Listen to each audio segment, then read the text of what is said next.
एक समय की बात है, भगवान विष्णु और माँ लक्ष्मी पृथ्वी लोक पर भ्रमण करने आए। एक गांव में पहुंचकर उन्होंने अपना भेष बदलकर साधु और साध्वी का भेष धारण किया। तब माँ लक्ष्मी ने पूछा, स्वामी, आप आज पृथ्वी लोक पर किस उद्देश्य से आए हैं? क्या किसी भक्त पर कोई संकट है जिसके कारण आप मुझे भी साथ ले आए? तब श्री हरि विष्णु ने मुस्कुरा कर कहा, देवी, इस मृत्यु लोक में तो सब अपने कर्मों के अनुसार कष्ट भोगते हैं।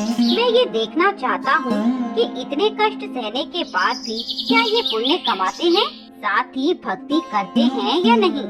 सबसे पहले श्री हरि और माँ लक्ष्मी एक धनी सेठ के घर पहुँचे। वहाँ पहुँचकर उन्होंने सेठ जी को आवाज दी। उनकी आवाज सुनकर सेठ जी बाहर आए। उनसे भगवान विष्णु ने कहा, सेठ जी, आप पर तो माँ लक्ष्मी की बहुत कृपा है, फिर भी आप बहुत परेशान हैं। इसका क्या कारण है? सेठ जी उन्हें देखकर रोने लगे और कहा, साधु बाबा, मेरे कष्ट का कारण यह धन ही है जिसे आप लक्ष्मी जी की कृपा कह रहे हैं। मेरा सारा धन मेरे बेटों ने समेट लिया और वह घर छोड़कर चले गए। अब इस घर में मैं और मेरी पत्नी रहते हैं। वह बहुत बीमार है, बेटों को याद करती रहती है। यदि यह धन ना होता तो लालच ना होता और हमारे बेटे हमारे पास होते। यह सुनकर भगवान विष्णु ने कहा, सेठ जी, आपके कष्ट का कारण धन नहीं, आपके कर्म है।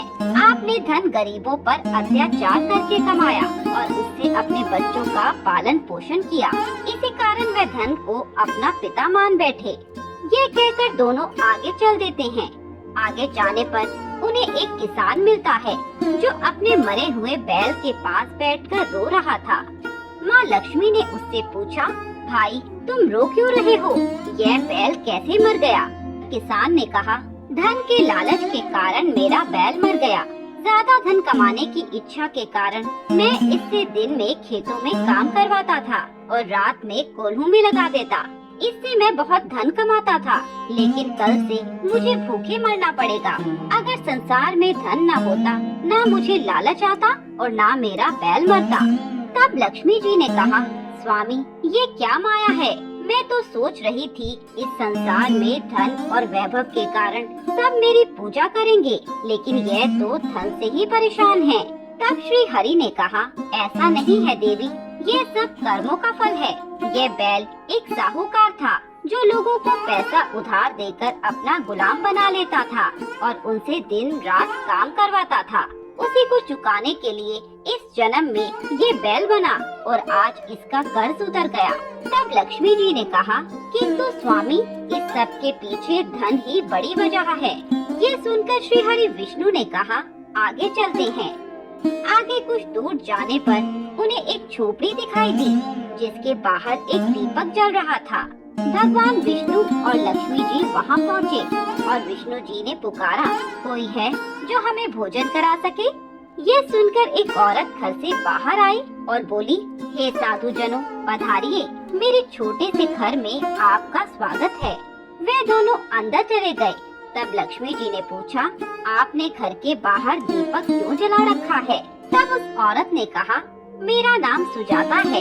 यह दीपक मैंने आने जाने वालों के लिए जलाकर रखा, जिससे वे अंधेरे में रास्ता न भटक जाएं और यदि उन्हें कोई कष्ट हो तो हम उनकी मदद कर सकें। ये सुनकर विष्णु जी ने कहा, हम तुम्हारे घर भोजन करना चाहते हैं। यह सुनकर सुजाता बोली, महाराज, आपको कुछ समय इंतजार करना होगा। मेरे पति अभी सेठ जी के घर काम कर रहे होंगे। वे मजदूरी लेकर खाने का सामान लाएंगे, तभी मैं आपको भोजन करा सकूंगी। ये सुनकर लक्ष्मी जी ने कहा, तुम्हारे पास धन नहीं है, यदि तुम्हारे पति ना ला पाए तो क्या होगा? तब सुजाता ने कहा, श्री हरि और माँ लक्ष्मी की कृपा से हमें एक वक्त का खाना अवश्य मिल जाता है, वही हमारे लिए काफी है। भगवान की कृपा से हम आज तक भूखे नहीं सोए, तो आज भी नहीं सोएंगे। इससे ज्यादा का लालच हमें नहीं है। कुछ समय बाद उसका पति सामान लाया और दोनों ने खाना पकाकर साधु और साध्वी के सामने रखा। खाना रखकर सुजाता ने कहा, ये रूखा सूखा हम भगवान का प्रसाद समझकर ग्रहण करते हैं। आप भी प्रसाद समझकर भोग लगाइए, इससे आपको संतुष्टि मिलेगी। भगवान विष्णु और माँ लक्ष्मी ने भोजन किया। इसके बाद लक्ष्मी जी ने कहा, हमने तो भोजन कर लिया, लेकिन तुम्हारे लिए कुछ नहीं बचा। सुजाता ने कहा, नहीं, अभी एक चावल का दाना बचा है, वही हमारे लिए काफी है।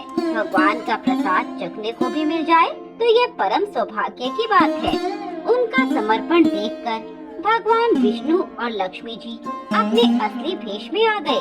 श्री हरि विष्णु ने कहा, सबसे बड़ा फल संतोष का है। धन सभी के लिए आवश्यक है, किंतु लालच में फंसा इंसान उस धन का भी सुख नहीं उठा पाता।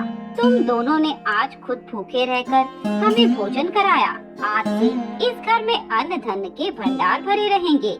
दोनों पति पत्नी उनके चरणों में गिर गए और बोले, भगवान, यदि कुछ देना है तो अपनी भक्ति दे दो। भगवान विष्णु और माँ लक्ष्मी ने उन्हें आशीर्वाद दिया और वे अंतर्ध्यान हो गए। उस दिन से वे दोनों भजन और सत्संग में अपना सारा समय बिताने लगे।